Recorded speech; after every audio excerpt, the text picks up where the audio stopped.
안녕하세요. 저는 경기도에 살고 있는 여성이에요. 이렇게 글로나마 제 이야기를 담아보고 싶어서 용기 내서 글을 써봅니다. 어려서부터 미스코리아 하라는 소리를 가장 많이 듣고 자랐어요. 그만큼 키도 컸고 외모도 나쁘지 않은 축에 속했죠. 외모도 준수하고 키도 크고 늘씬하다 보니 당연히 인기가 많았던 것은 사실이에요. 그중 저를 쫓아다니는 지금의 남편을 만나 남편의 열렬한 구애 끝에 결혼을 하게 되었습니다. 남편은 그때 막 의대를 졸업한 인턴 의사였고 저는 대학생이었어요. 저희가 결혼을 한다고 하니 시부모님은 아직 학생인 저를 못마땅히 여기셨지만 남편이 적극적으로 결혼을 밀어붙였기에 진행할 수 있었죠. 내가 널 어떻게 키웠는데 아무것도 아닌 애한테 장가를 든다는 거야. 너 지금 생각이 있는 거니 없는 거니? 옛날엔 10대에도 결혼했는데요 뭐. 그래도 잘만 살았잖아. 나 진짜 은미랑 결혼하고 싶어서 그래. 그리고 아직 나도 인턴인데 빨리 결혼해서 병원 일에만 집중하면 좋잖아. 그러니까 엄마가 허락해 줘야 해요. 그래야 결혼을 하지. 그러니까 너 인턴 끝나고 레지던트 달고 전공의까지 돼도 선자리가 줄을 쓰게 들어올 텐데 어떻게 지금 이렇게 섣불리 네 인생을 결정하려고 들어? 잘 생각해봐. 너 정도면 병원 차려준다는 여자도 있을 거다. 지금 감정에 너무 휘둘리지 마라. 병원 차리는 게 뭐가 중요해요.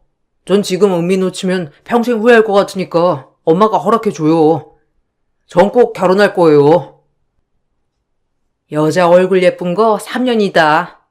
너 그러다가 큰 코 다쳐, 알아? 사람이 자기 미래를 내다볼 줄 알아야지.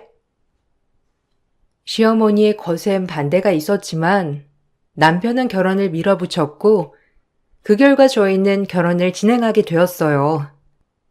대학 졸업 후 일을 하고 싶었지만 결혼을 하는 바람에 내조의 여왕이 되어가고 있었죠.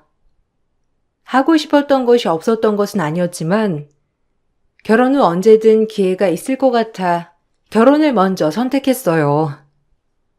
하지만 현실은 바쁜 남편을 집에서 뒷바라지하는 주부가 되었지만요.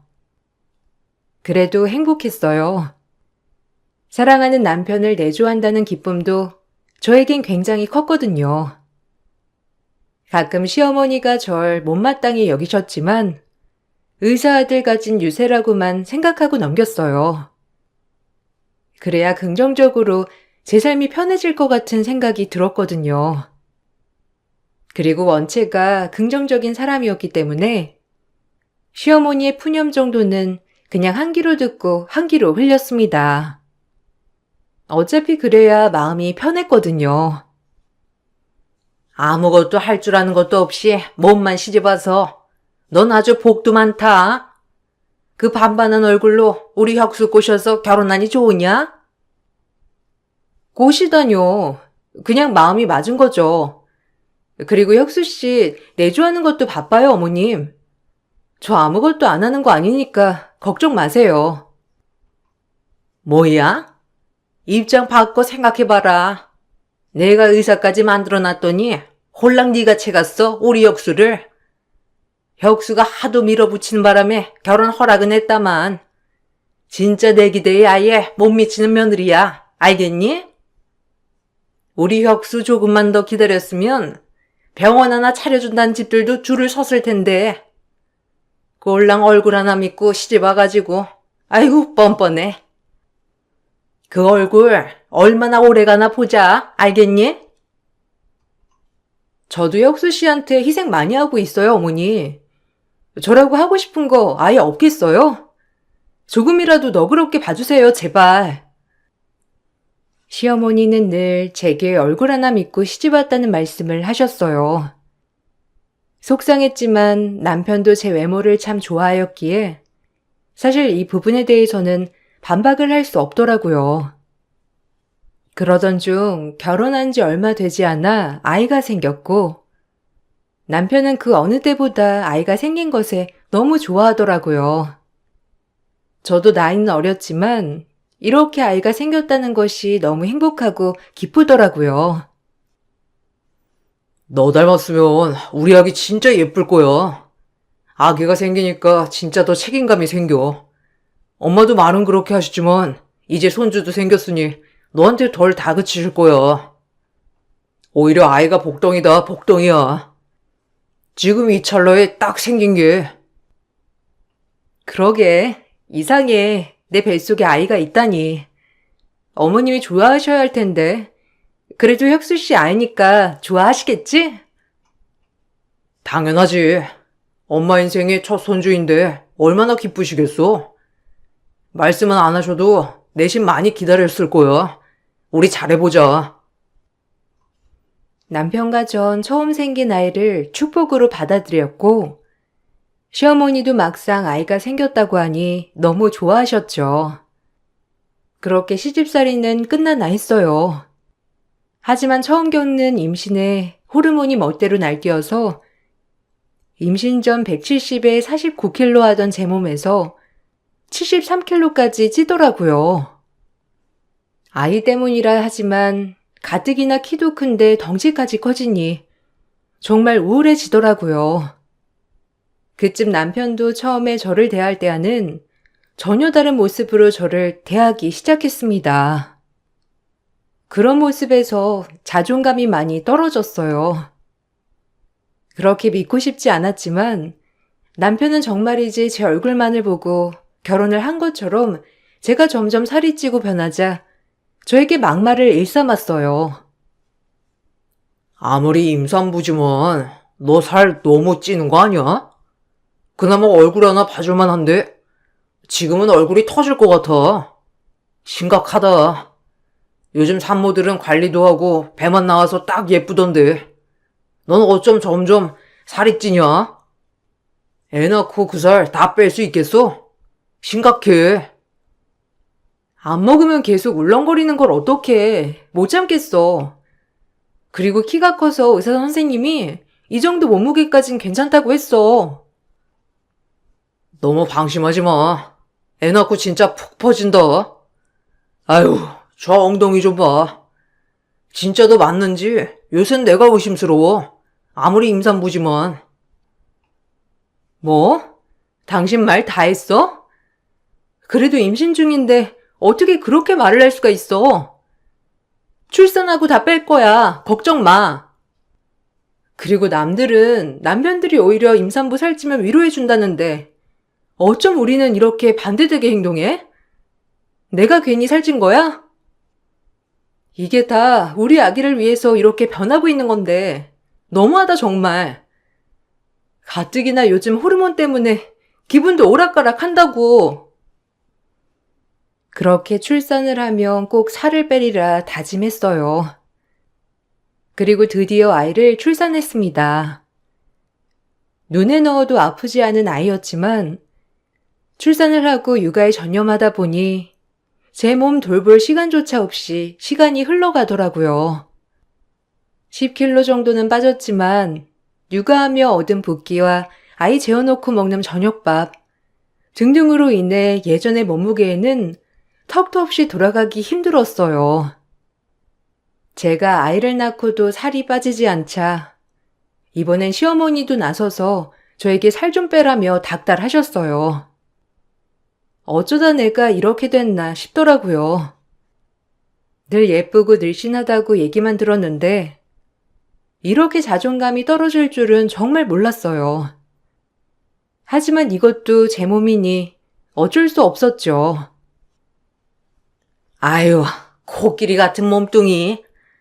아니 남들은 애 낳고도 날씬하고 유지만 잘한다는데 넌 어쩜 점점 더 찌냐? 너 우리 혁수가 너 얼굴 하나 보고 결혼한 건데 그렇게 관리 안 하면 되겠어? 아유, 기도 남산만 해가지고 등치가 아주 소만하다 소만해. 그러니까 점점 더 찐다니까. 관리 좀 해. 애가 어디 유치원 가면 엄마 창피해서 오라고 하겠냐? 진짜 너 안 같아 요새 보면. 아, 살 얘기 좀 그만해. 어머님, 저 노력하고 있으니까 살 얘기 좀 그만하세요. 어디 애 키우면서 다이어트 하는 게 쉬운 줄 아세요? 남들 다 하는 거 왜 못해? 너 그거 하나 보고 결혼시킨 건데 네가 이렇게 엉망진창이면 되겠어? 아유, 저 살 좀 봐. 난 우리 혁수 가지고 딱 7kg 쪘다. 그것도 애 낳고 다 빠졌지만 젊은 애가 미련하게 먹어대더구만. 저렇게 안 빠지는 걸 좀 보소. 그래, 엄마 말이 맞아. 관리 좀 해. 너 진짜 요새 너무 쪘어. 아이 낳고 다이어트 한다더니 다이어트는커녕 맨날 먹기만 하고. 아이 가지기 전 그렇게 저를 예뻐하던 남편도 변해가고 있더라고요. 하도 살로서 스트레스를 받으니 이러면 안 되겠다 싶어 아이가 어린이집에 갈 동안 운동을 하고 식단 조절을 했어요. 전처럼은 아니지만 그래도 조금씩 빠지기 시작은 했어요. 하지만 출산 후 늘어진 뱃살과 탄력 없는 몸은 다시 예전으로 되돌리기 힘들더라고요. 제 몸이 이러니 남편 또한 제가 살이 빠져도 거들떠 보지도 않았고요. 엎친 데 덮친 격 스트레스로 인해서 갑상선 저하증이라는 병도 생겼어요. 갑상선이 안 좋아지니 아침마다 매일 약을 먹어야 하고 똑같이 남들처럼 운동을 해도 신진대사가 느려져 살이 빠지지 않더라고요. 제가 그렇게 침체되어 있을 동안 남편은 병원에서 승승장구를 해갔습니다. 그렇게 사회적으로 입지를 다지는 남편을 보는 반면 점점 예전의 저는 잃어가고 그저 한 아이의 엄마, 한 사람의 아내의 모습만이 남더라고요. 아이를 낳아 행복한 나날이었지만 그 무엇보다 침체되어 있는 나날이기도 했어요. 거울을 보면 제 자신이 싫어졌거든요. 스트레스를 받으니 무기력해지기도 했고요. 아유, 내가 진짜 미쳤지. 저런 코끼리 같은 여자랑 결혼을 한다고 엄마를 그렇게 설득했으니. 진짜 과거에 너 어디 갔냐? 뭐? 코끼리? 아, 당신 의사잖아. 나 갑상선 저하증이라서 운동해도 잘 살 안 빠지는 거래. 근데 어떻게 그렇게 말을 해? 다 하기 나름이야. 그럼 갑상선 안 좋은 사람들은 평생 그렇게 뚱뚱이로 살라는 거냐? 생각 좀 하고 말해. 아니 진짜 심각하게 너 단식원 들어가야 하는 거 아니야? 예전에 그 몸매 어디 갔냐 진짜. 아유, 내가 창피해서 원. 당신 자꾸 그렇게 얘기하지 마. 나 진짜 자존감 떨어지니까. 애만 안 낳았어도 이러진 않았을 거 아니야. 핑계 대지 마. 애 낳고도 몸매 유지하는 사람 많으니까. 내가 어쩌다 너 같은 애한테 코가 깨서 진짜 미치겠다. 아유. 남편은 늘 저를 보며 이렇게 막말을 일삼았고 저조차도 저에 대해 자존감이 매우 떨어졌어요. 그러던 중 남편 병원 부부 동반 모임이 있던 날 남편의 모습을 보고 크게 실망을 했습니다. 아예 절 이제 아내로서 존중하지 않는 모습을 보였거든요. 남편의 그런 태도에 동료 의사들과 직원들이 더 민망해하며 제 눈치를 보더라고요. 전 그 순간 세상에서 제일 불쌍한 여자가 되었어요. 정말 제 평생 굴욕이었다 싶을 정도로 남편한테 존중받지 못하는 모습을 모두에게 보여주고 나니 각성이 되더라고요. 아우, 재수씨 축하드립니다. 혁수한테 얘기 많이 들었어요. 아들이 얼마나 귀엽다고 하던지. 아, 감사해요. 결혼 축하드려요. 저도 혁수 씨한테 들었어요. 아마 다정다감하시니까 너무 잘 사실 것 같아요. 재수씨야 뭐 능력 있지 얼굴 예쁘지 다 갖췄잖아. 너랑 비교도 안 된다 아주. 아유, 모임 오기 전까지 살 좀 빼라니까. 이렇게 남편 기죽여야 되겠냐? 결혼식에서 너희가 본 모습은 다 잊어라. 요즘엔 내가 누구랑 사는지 모르겠으니까. 야, 너 무슨 말을 그렇게 하냐? 재수씨 뭐 여전히 아름다우신데. 재수씨 너무 신경 쓰지 마세요. 이놈이 이렇다니까. 남편이 동료 의사들 앞에서 한 말들이 정말 수치스럽고 창피하더라고요. 오히려 동료들이 그런 저의 모습을 보고 남편에게 면박을 주었어요. 정말 굴욕적이고 너무 힘이 들더라고요. 그날 정말 음식이 입에 들어가는지 코로 들어가는지 모르게 굴욕이었죠.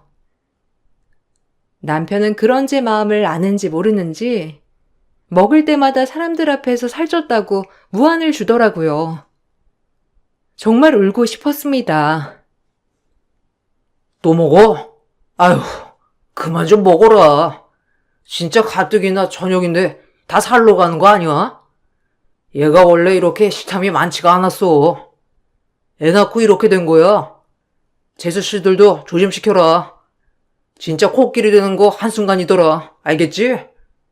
아, 이제 이것만 먹고 그만 먹어. 뭐? 당신 진짜 말 그렇게 할래? 아, 어떻게 사람들 앞에서 이렇게 날 망신줄 수가 있어? 정말 너무한다. 망신은 무슨? 어차피 얘네도 다 이해해. 가족 같은 사이인데 망신이랄 게 뭐가 있어. 참나. 너도 여자라 이거냐? 아, 그만해. 너도 참. 재수씨 민망하겠다. 재수씨 얼마나 예뻤는데. 이게 다 희생 때문에 이렇게 된 건데 그만해라 좀. 희생은 무슨?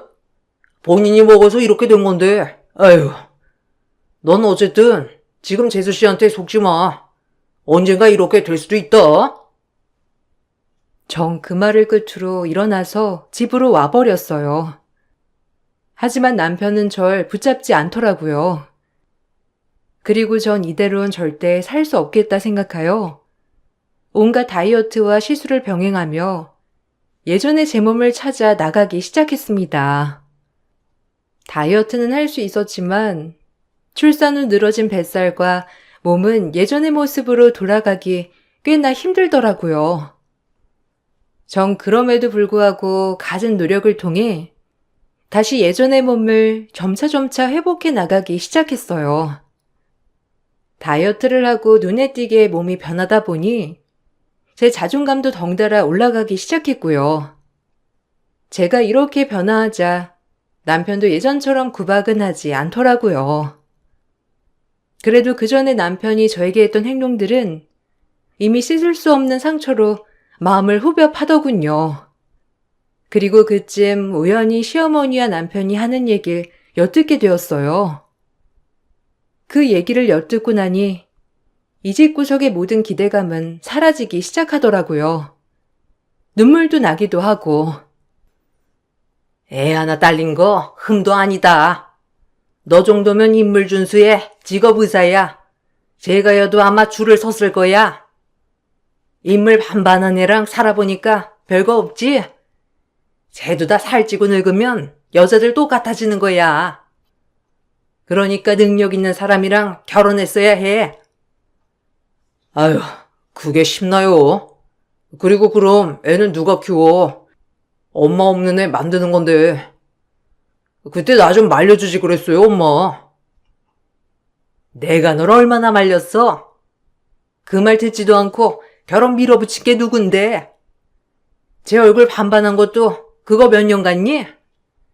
그냥 이쯤에서 정리하고 새 출발해. 뭐 자기가 어쩔 거야? 능력이 있어 뭐가 있어? 이혼해달라고 하면 하는 거지, 안 그래? 애 더 크기 전에 차라리 빨리 이혼하고 새 장가 들어 이거 사.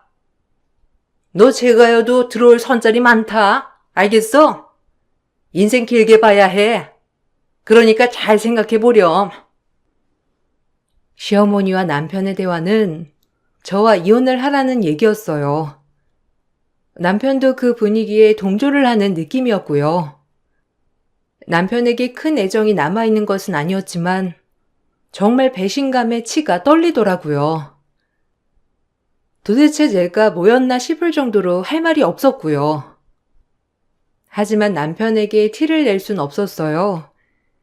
그땐 왜 그랬는지 사실 이혼이 두렵고 무서웠거든요.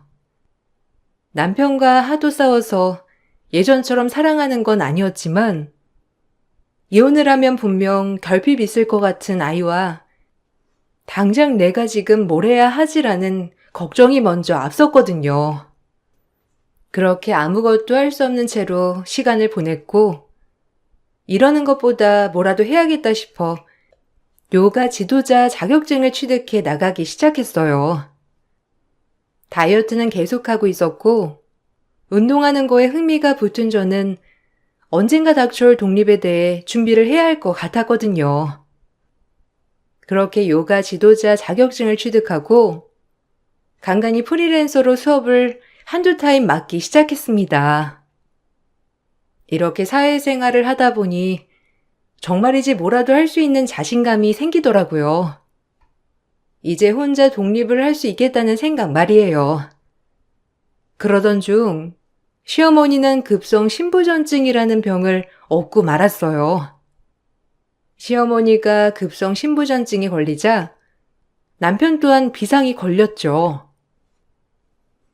아니, 내가 왜 신부전증이야? 아휴, 요새 몸이 많이 안 좋다 했는데 나 어쩌냐 아들아? 이 몸이 어째?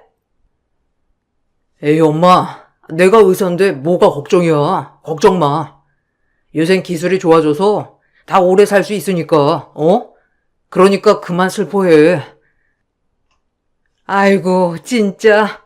내가 너한텐 짐이 되지 말아야 할 텐데. 이 어미가 너한테 짐이 될까봐 그러지.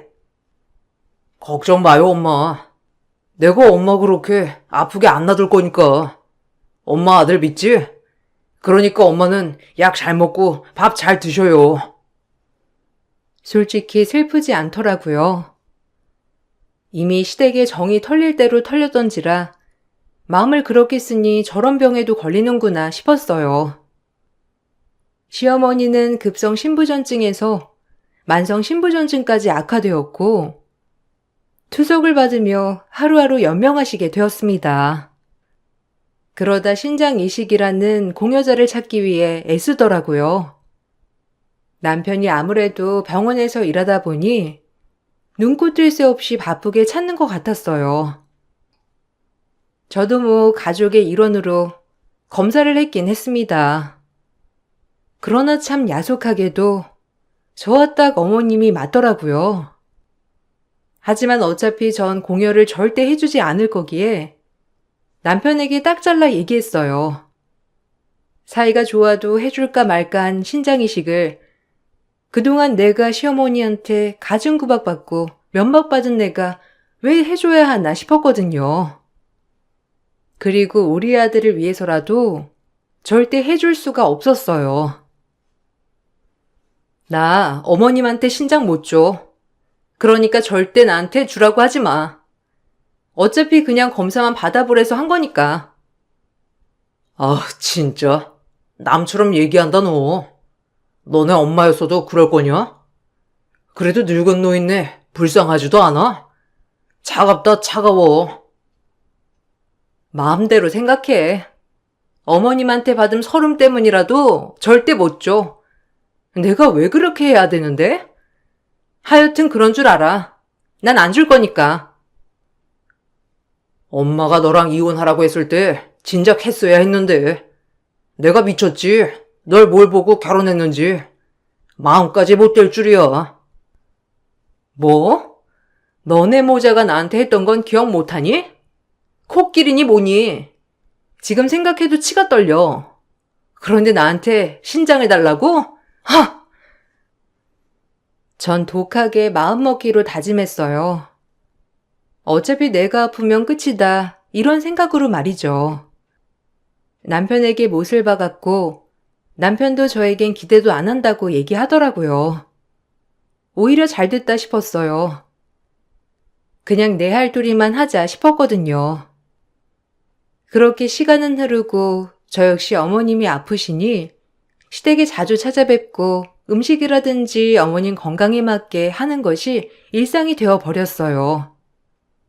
사실 마음은 안 좋았거든요. 그래서 더 자주 가서 청소도 하고 음식도 해드린 거죠. 겉으론 아무렇지 않은 척 하면서 말이에요.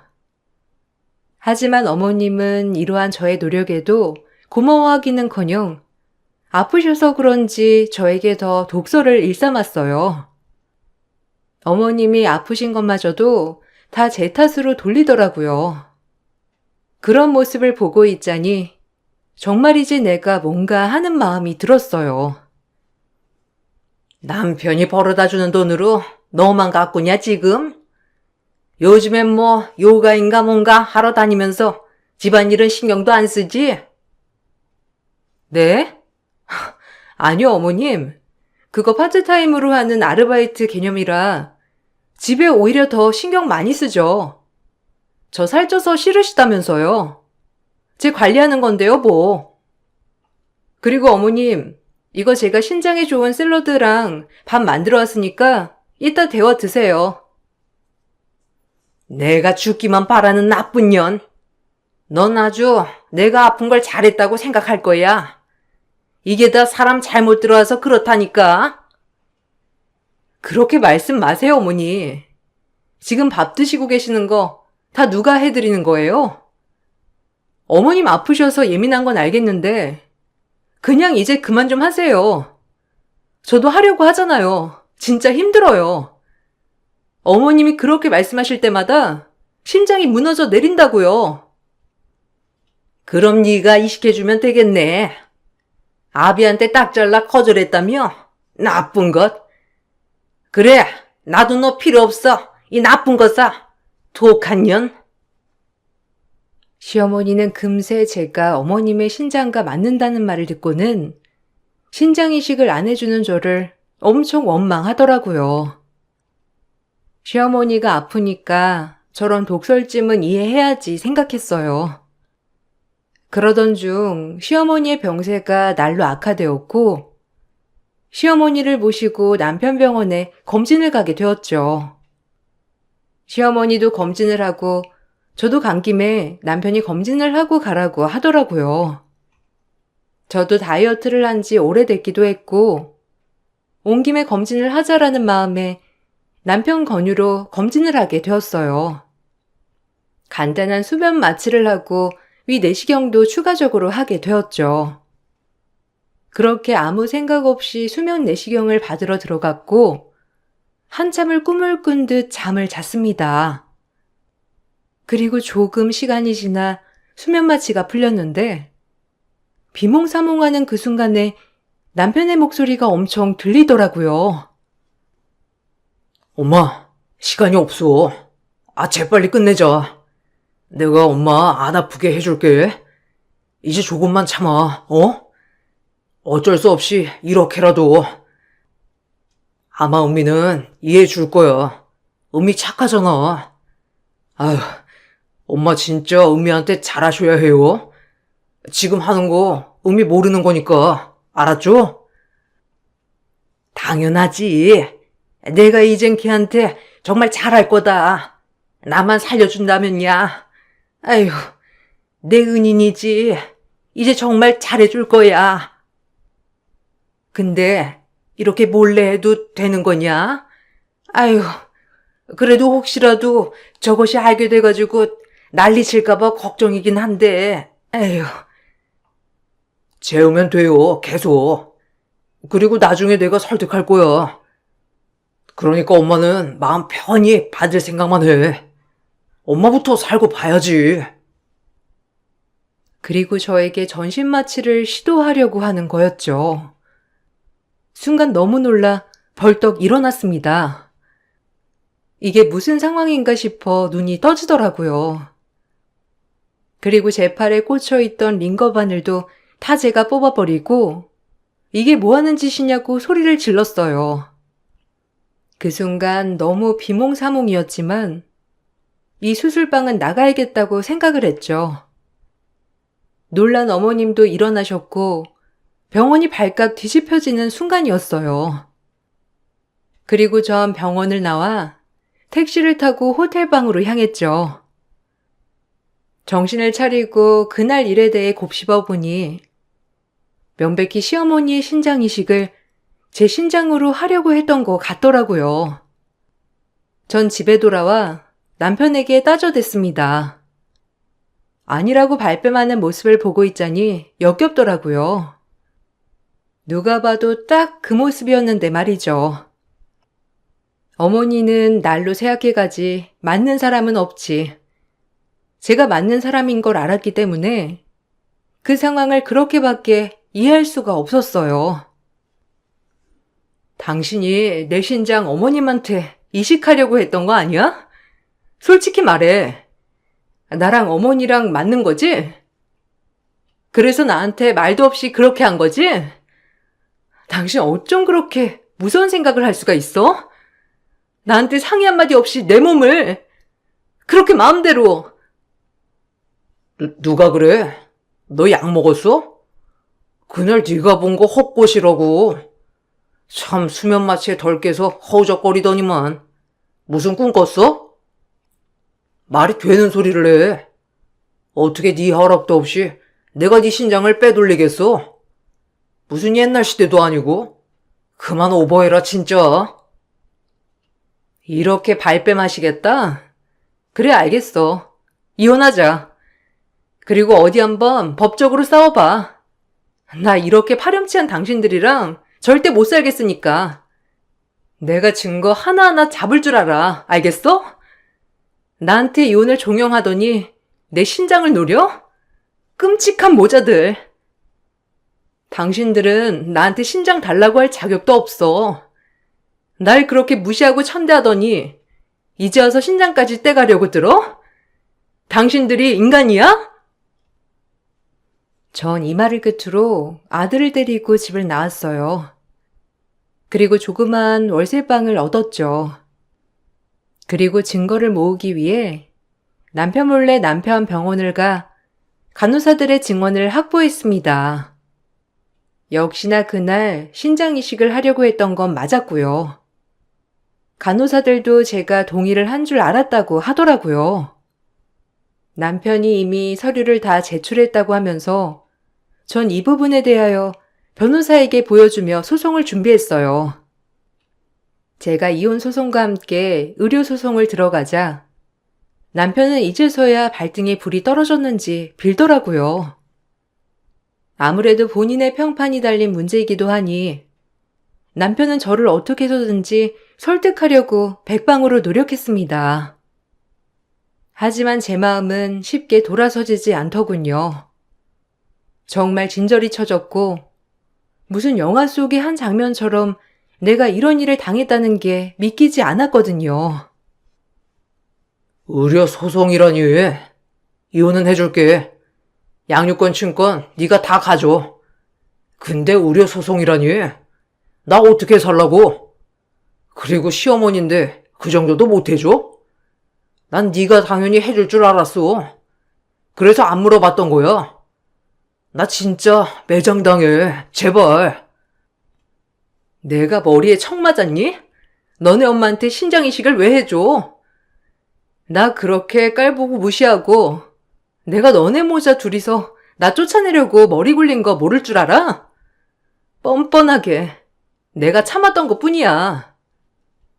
그날 나도 엄청 상처였다고 내가 모를 줄 알았지?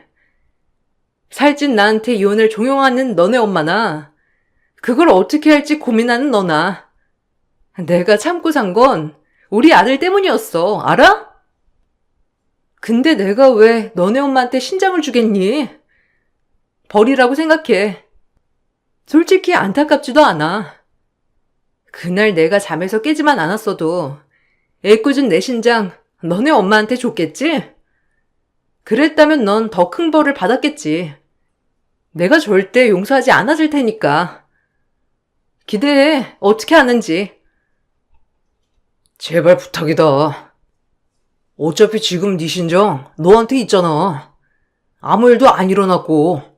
그러니까 없던 일로 해줘. 제발. 남편은 제발 의료 소송만은 걸지 말아달라고 했지만 전 그날 일에 있어서 너무나도 치가 떨리고 배신감이 들어 모든 걸 폭로했어요. 남편 병원 사람들은 제가 동의서에 사인을 다 한 줄 알았다고 하더라고요. 그리고 그 전에 제가 검진받은 기록과 어머님의 기록이 일치했기 때문에 저를 불러서 검진을 해준다고 하고 이미 다 수술 계획을 세운 것까지 간호사들은 증언을 해주었습니다. 남편은 병원에서 권고사직 처리를 받았고 막대한 위자료를 물어야 했어요. 병원에 대한 신뢰 문제로 인해서요. 그리고 저에게도 막대한 정신적 손해배상을 끼쳤기 때문에 위자료와 함께 양육권 친권까지 박탈당했어요. 저런 아빠에게서 아이가 자라는 것은 교육에도 좋지 않다는 법원의 판결에 따라서 말이에요. 이 싸움을 할 때 정말 세상에서 제가 제일 강인하다고 느꼈어요. 어떻게 혼자 헤쳐나갈까 늘 고민만 했었는데 막상 앞일이 코앞에 닥치니 해결해지더라고요. 그리고 시어머니는 저에게 싹싹 비셨습니다. 그 와중에도 본인 신장 이식을 해달라면 말이죠. 정말 기가 막히고 소름이 끼치더라고요. 모든 거 다 잊고 다시 시작하자. 네가 나한테 신장만 이식해준다면 내가 모든 거 다 해줄게. 앞으로 구박도 안 하마. 내 나이 고작 61야. 어떻게 이대로 지내니? 응? 너만 마음 고쳐먹으면 우리 다 행복하게 살 수 있는 건데 너 모진애 아니잖아. 저 모진애 맞아요. 그리고 아줌마, 이제 아줌마랑 나 남남 아닌가? 그렇게 마음에 안 드는 사람 신장 받아서 살고 싶어? 그냥 아줌마 명줄이 거기까지라고 생각하고 살 만큼 살다 가셔요. 아셨어요? 아들도 당신이 다 망친 거야. 뻔뻔한 여편네. 뭐야? 명줄? 너 나 죽으라고 비는 거야 지금? 네가 어떻게 나한테 그럴 수가 있어? 아니 제발 부탁할게. 부린 대로 거두는 거지. 당신 죽든지 말든지 나 눈 하나 깜짝 안 해. 그냥 죽어도 나 눈물 한 방울 안 나온다고. 그러니 알아서 살아. 시어머니는 그 와중에도 저에게 계속 부탁을 하셨고 모든 걸 뿌리쳤어요. 그리고 전 남편에게 받은 위자료로 동네 조그맣게 요가 센터를 오픈했어요. 이제 아들과 둘이 살아가야 하니 쉴 새 없이 달려야만 했거든요. 다행히 동네에서 소문이 좋게 나서 지금도 문전성시를 이룬답니다. 남편은 의료계 쪽에 파렴치하게 소문이 나서 취직이 힘든 모양이더라고요. 그래서 아들이 면접 교섭을 갔다 와서 해준 말은 어디 지방 시골 의원에 내과에서 페이닥터로 일을 한다고 하더라고요. 그리고 할머니는 맨날 아파서 집에만 있다고 했고요. 뭐 자업자득이죠. 이 말을 듣는데도 전혀 미안하지도 않더군요. 왜 그동안 바보처럼 참고 살았는지 정말 후회도 많이 되지만 그날 일이 있었기에 이렇게 지금은 잘 살고 있는 것 같아요. 올해 청약에 당첨되어 아파트 입주를 눈앞에 두고 있는데 너무 설레기도 하고 처음 내 집 장만이라 기분이 매우 좋더라고요. 그래서 정말 옛 이야기지만 제 이야기를 한번 풀어보았어요. 좀 오래된 이야기지만 오늘 막상 글을 써보니 그 시절 참 어떻게 버텼나 싶고 제 자신이 대견하다 싶어요. 비온 뒤 맑음이란 말이 있죠. 전 요새 이 말을 가슴에 새기고 살아간답니다. 언제나 비만 오진 않을 거예요. 지금처럼 맑은 날도 있겠죠. 여러분들도 혹시 힘든 일이 계시다면 맑은 날은 올 테니 조금만 참고 버텨주세요. 그럼 제 글을 마치겠습니다. 감사합니다.